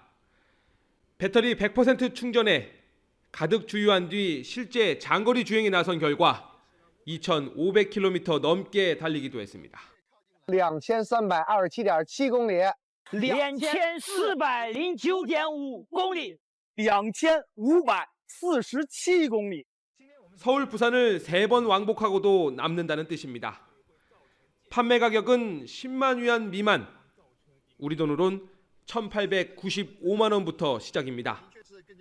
비아디 주가는 홍콩 증시에서 5.3%, 선전에선 8.3% 넘게 뛰었습니다. 2003년부터 충전식 배터리와 하이브리드 엔진을 결합한 듀얼 모드 기술에 올인한 결과입니다. 여기에 더해 중국 당국의 전폭적인 지원 속에 꿈의 배터리, 전고체 상용화도 앞당길 계획입니다. 전기차 굴기 10주년을 맞아 비아디와 CATL 등 6곳에 1조 원 넘는 연구 예산이 투입되는 겁니다. 今年下半年呢，我们是第一代固态电池就上车，我们目标在3年内全固态电池上车。 중국 전기차의 거침없는 질주를 막기 위해 EU는 반보조금 조사를 마무리 중이고 미국은 8월부터 100% 관세를 부과하기로 했습니다. 베이징에서 YTN 강정규입니다. 네, 지금 들어온 소식입니다. 북한이 오늘 아침 서해 북방 한계선 이남 지역에서 GPS 전파 교란을 재개했다는 소식이 들어왔습니다. 자, 현재 서북도서 어선들이 북한의 GPS 전파 교란으로 배 단말기를 운영을 중단했다라는 소식도 들어왔고요. 그리고 백령도 주민은 어선의 국제상선 통신망도 장애를 입고 있다라고 얘기를 해왔습니다. 자, 북한이 GPS 전파 교란 공격을 하는 것은 29일부터 오늘까지 포함하면 사흘 연속입니다. 자, 다시 한번 전해드리겠습니다. 북한이 오늘 아침 서해 북방 한계선 이남 지역에 GPS 전파 교란을 재개했다는 소식이 들어왔습니다. 자세한 내용은 이어지는 뉴스에서 전해드리겠습니다. 세계 최대 전자상거래 업체 아마존이 드론을 이용한 장거리 배송 서비스 시행에 한 걸음 더 다가섰습니다. 아마존은 미 연방항공청으로부터 지상 감시자의 시야를 벗어나는 거리까지도 드론을 비행할 수 있는 승인을 받았다고 밝혔습니다. 아마존은 주요 규제 장애물을 제거하고 미국 내 더 많은 지역으로 드론 배송 서비스를 확대할 수 있는 길이 열렸다고 이번 승인의 의미를 설명했습니다. 지금까지 상업용 드론 운영자는 감시자가 눈으로 감시할 수 없는 곳, 즉 비가시권으로 장거리 비행하는 것은 허용되지 않아 왔습니다.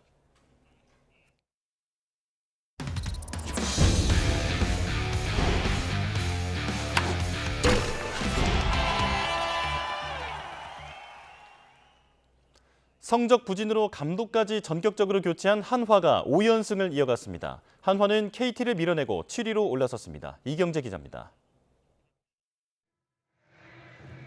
시즌 두 번째로 선발로 나선 김기중의 역투가 빛났습니다. 6회까지 롯데 타선을 상대로 안타 2개만 내주고 탈삼진 6개, 무실점으로 마운드를 지켰습니다. 110km대 커브에 롯데 박마이가 허공에서 춤을 췄습니다. 김기중은 지난 9월 9일 이후 8개월 만에 승리 투수의 감격을 맛봤습니다. 볼이 항상 좋으니까 그냥 가운데 보고 들어가도 되고 전력 분석 미팅을 할 때 타자들이 약점도 있지만 너가 잘 던진 걸 많이 들어가야 타자를 잡을 수 있다고 하셔가지고 오늘 그런 부분을 좀 많이 신경 쓰고 던졌던 것 같아요. 타석에선 지난해 홈런왕 노시환이 펄펄 날았습니다. 4회 3런, 6회 솔로 홈런을 연타석으로 날리며 혼자 4타점을 쓸어 담았습니다. 15대 0으로 롯데를 완파한 한화는 5연승을 달렸습니다. 중간에 감독 교체라는 어려움을 극복하고 KT와 자리를 바꿔 7위로 뛰어올랐습니다. 선두 기아도 NC를 7연패로 몰아넣고 5연승을 질주했습니다. 소크라테스가 5안타 2타점, 박찬호와 김태군, 최원주는 나란히 2안타 2타점으로 활약했습니다.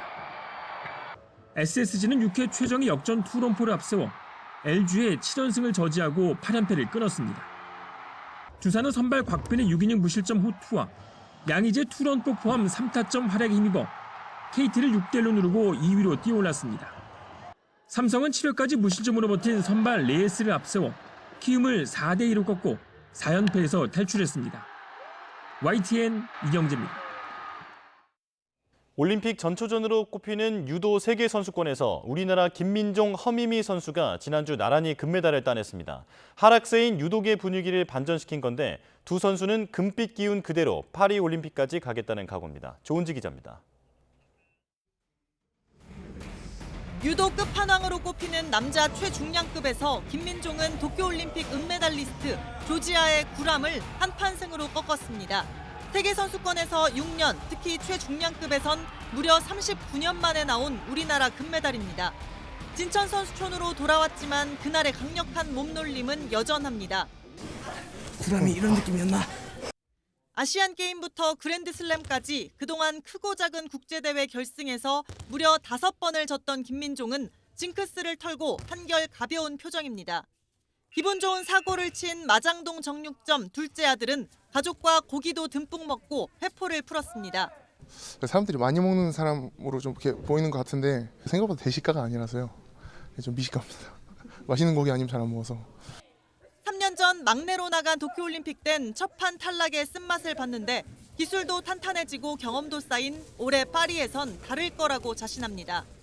경량급 같이 하는 스타일이기 때문에 이제 남들이 모르는 좀 비장의 무기 같은 걸 좀 더 이제 남은 시간 연말을 한다는. 러시아 타소예프와 타지키스탄 라히모프가 김민종의 강력한 경쟁자고 전력을 감추려 이번 세계선수권에 불참한 이체급 절대 강자 테디 리네르가 파리 안방에서 금빛 마침표를 꿈꾸고 있습니다. 프랑스 선수에게 좀 더 남무른 혜택이 좀 많이 갈 거라고 생각을 하기 때문에 저는 그런 거 전혀 신경 쓰지 않고 제가 준비한 거 샵에서 잘 쓸 수 있게 연습만 하면 될 것 같습니다. 57kg급 세계 1위를 잡은 여자부 간판 허미미도 세계선수권 금메달 기운을 올림픽까지 이어가겠다는 각오입니다. 컨디션 좋아서 별로 안 힘들었는데 안 힘들었어요. 자신감이 너무 크게 생겼어요. 한국인 아빠와 일본인 엄마를 둔 허미미는 독립운동가 허석 선생의 5대손이라 태극마크 의미가 특히 남다른데 파리에 애국가를 울리겠다고 약속했습니다. 올림픽은 꼭 금메달 하고 싶어서 그리고 응원해 주시면 좋겠습니다. 금메달 하면 아직 생각이 안 나요. YTN 조은지입니다. 우리나라 남자 테니스의 간판 권순우가 프랑스 오픈 2회전에서 탈락했습니다. 이번 대회에서 1년 9개월여 만에 메이저 대회 승리를 거두고 2회전에 오른 권순우는 대회 64강에서 세계 랭킹 28위인 미국의 코르다에 맞서 1, 2세트를 내주고 3세트를 가져왔지만 4세트에서 패하며 3대1로 졌습니다. 대한체육회의 관리단체 지정 움직임에 반발하고 있는 대한테니스협회가 채권자인 미디어월로부터 채무 전액을 탕감받았다고 밝혔습니다. 대한테니스협회는 긴급 기자회견을 열어 이같이 밝히고 대한체육회가 관리단체 지정의 근거로 삼았던 이유가 해소된 만큼 대한체육회의 관리단체 지정 시도는 철회돼야 한다고 주장했습니다. 테니스협회는 지난 2015년 육군사관학교 테니스장 리모델링 사업을 맡은 미디어월로부터 30억 원을 빌렸고 미디어월은 테니스협회의 정상화를 위해 이자를 포함한 채무 46억 원을 탕감해 주기로 결정했습니다.